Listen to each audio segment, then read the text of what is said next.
নির্বাচনে বিক্ষিপ্ত কিছু অশান্তির ঘটনা ঘটলেও সর্বোপরি নির্বাচন শান্তিপূর্ণই হয়েছে।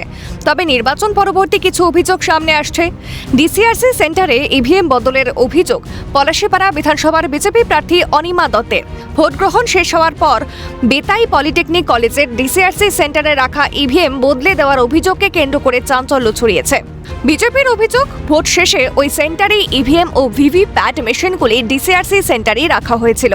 বৃহস্পতিবার সকালে সেখান থেকে ইভিএম ও ভিভিপ্যাট মেশিন বেতাই ডক্টর বি.আর. আম্বেদকর কলেজের স্ট্রং রুমে স্থানান্তর করা হয়।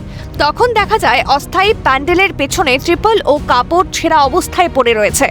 অস্থায়ী প্যান্ডেলের পরিস্থিতিকে সামনে রেখে তৃণমূলের বিরুদ্ধে ইভিএম বদলে দেওয়ার অভিযোগে সরব হয়েছে গেরুয়া শিবির। বিজেপির অভিযোগের তীর তৃণমূলের দিকে। গেরুয়া শিবিরের দাবি, হারের ভয়ে এসব করছে তৃণমূল।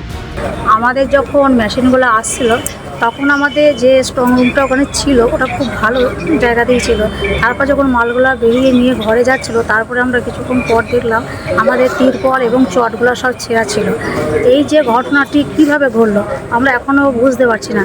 আমাদের ভারতের জনতা পার্টিকে ভয় পেয়ে আমার মনে হচ্ছে এগুলো তৃণমূল হয়তো এই ঘটনাগুলো ঘটাচ্ছে।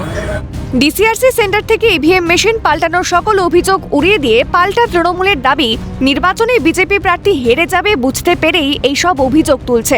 বুধবার রাতের দুর্যোগপূর্ণ আবহাওয়ার জন্য ত্রিপল ছিঁড়ে যেতে পারে। গতকাল যে আবহাওয়া হয়েছে, বৃষ্টি হতে পারে, সেখানে ত্রিপল ছিঁড়তে পারে। যিনি অভিযোগ জানিয়েছে একদম মিথ্যা অভিযোগ জানিয়েছে। তার কারণ আমাদের নির্বাচন কমিশনার আমাদের আস্থা আছে, সেখানে আমাদের সেন্ট্রাল বাহিনী ছিল, সেখানে অ্যাকচুয়ালি সেন্ট্রাল বাহিনী ছিল, আবার রাজ্য বাহিনী ছিল।